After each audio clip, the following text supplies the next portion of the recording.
Hello and welcome to In the Lab with me, Dr Kate. Today we're going to be talking about fat dissolving injections and how we can use this innovative injectable procedure to remove areas of stubborn fat, such as fat under the chin. In Australia, we were introduced to fat dissolving injections in 2017, and this was an absolute game changer for cosmetic doctors. Imagine a non-surgical treatment that can permanently remove fat without having to go under the knife. Today I'm going to be focused on educating you around the most common indication, which is treatment of a double chin. There are multiple causes of a double chin. Primarily, I see patients who have a genetic double chin. They inherit it from mum or dad, and it is present no matter what weight they are. These are often patients who have a healthy BMI. Double chins can also be formed from changes in the bone structure. For example, people who have a receded chin and jawline are more likely to have a double chin.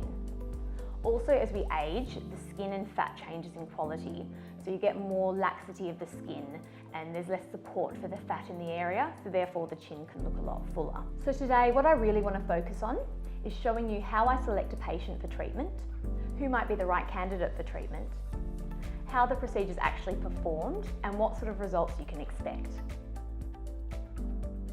So how do fat dissolving injections actually work? The treatment is an acid. This acid is actually found within our bodies and is released when we eat food. It works to naturally digest the fat that we consume. So when it's formulated into an injectable form and injected into an area of fat, it works to absolutely destroy those fat cells. The lining of the fat cells is destroyed, and over a period of weeks, the body reabsorbs the fat, and ta-da, it's completely removed. We're all born with the same amount of fat cells. They just enlarge or shrink as we lose or gain weight. So if we permanently destroy that fat cell, even if you were to gain weight elsewhere, the fat in the treatment area will not come back. We are seeing studies that are going past 5 years in the US, and people, even if they've gained weight, have not gained weight in the area that was treated. Now, as simple as the fat dissolving procedure is, like any medical procedure, there are risks, which is why it's so important that a thorough medical consultation, history and examination is performed by an experienced medical practitioner.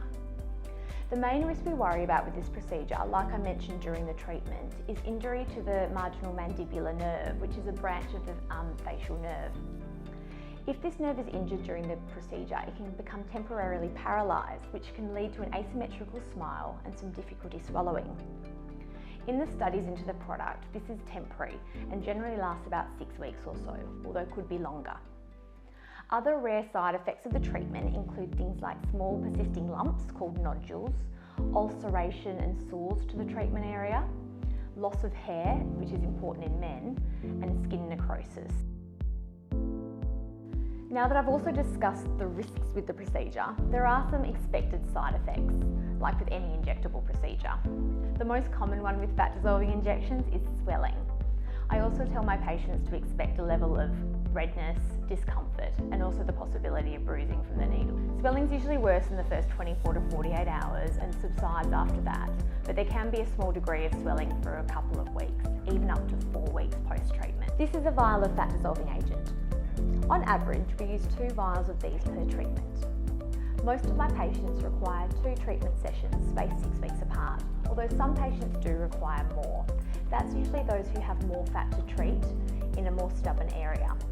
It also depends on their desired aesthetic outcome as well. Our lovely patient today is a 28-year-old woman. Her goals are to define her jawline, slim her lower face, and to help remove some of that double chin. So in order to determine who's a good candidate for fat dissolving treatments, we have a few things we need to assess.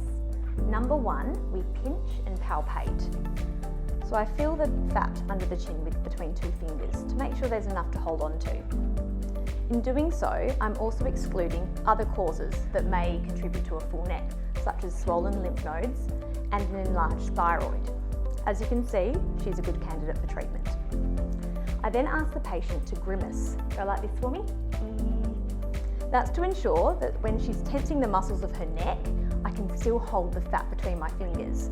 That's telling me that the fat is pre-platysmal fat, meaning it sits on top of the muscle and is the perfect fat for the treatment. Third step is to assess skin quality. We need to ensure the skin is elastic. So I pull the skin, to make sure it bounces back quickly. Those who have excess skin laxity or really tight neck bands or platysmal bands aren't very good candidates for treatment, because once the fat's removed, the excess skin can remain and it can actually look worse than before the treatment. And finally, we need to assess our patient's expectations, ensuring that they're realistic. Now remember, this is still a non-surgical treatment. We may remove most of the fat, but results will never be that of a surgical procedure. But as you can see in this patient here, she's an ideal candidate with mild to moderate submental fullness. Once I'm happy my patient's a good candidate for treatment and will get optimal results, we can get started. First, I ensure that the skin is completely clean and clear of any makeup, oils or fragrances. Once I'm happy that the area is clean, I mark out the safe zones for injection and we get started.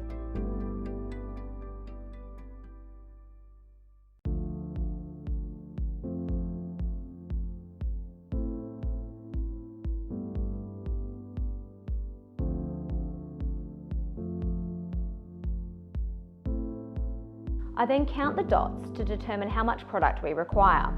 We inject 0.2 mils into each dot. So my patient here requires 2 mils or 2 vials of product.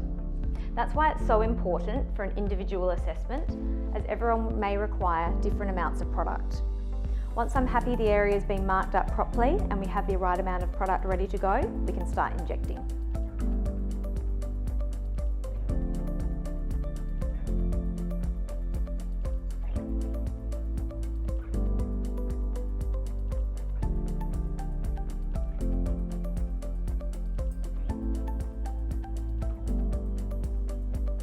Applying ice immediately after treatment helps reduce some swelling, as well as reduce the chance of bruising.